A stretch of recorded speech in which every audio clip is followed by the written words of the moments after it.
Are AI generated environments such as dreamscapes both manifestations of the subconscious, one through technology and the other through the mind? Subconscious and through the mind, that sounds complicated.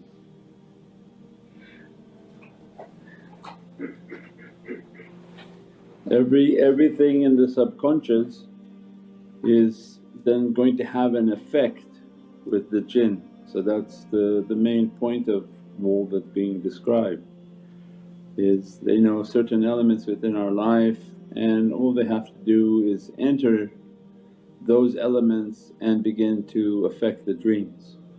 They put a favourite aunt, they put a favourite location, they put a relative, a place, anything of items, and they bring a familiarity. When do you see these?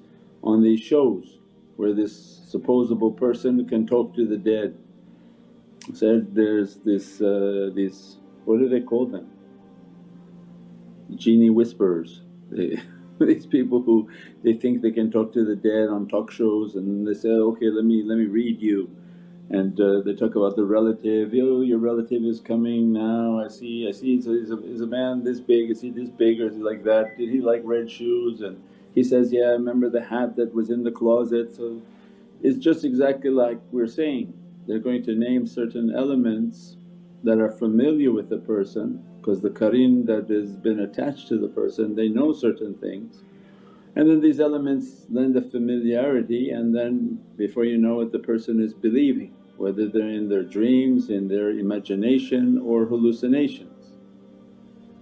So the main point is that these hallucinations will become much more severe, and that's when we describe the bird box, when the energies are so overwhelming and so negative. This energy will be moving everywhere and everybody will be having these horrific thoughts and horrific desires and horrific dreams. And if those are the dreams and those are the ways that they've trained themselves, then they're going to be susceptible to that kind of deception. But if you've trained ahead of time and said that, I'm not going to listen to that, and I know that my shaykh told me that those are going to be hijacked. Dreams are going to be interfered with, your energies are going to be interfered with. So you try to take the only channel that's an encrypted channel is through the live connection, in which you sit and go through the stages of muraqabah, visualize the presence of the shaykh and do the system that has been taught, and that becomes your channel. So if somebody telling you disaster's coming and every channel is going to be lost and every other channel is going to be infiltrated, then this is the heavenly channel that should be protected by people who make their connection and connect their hearts.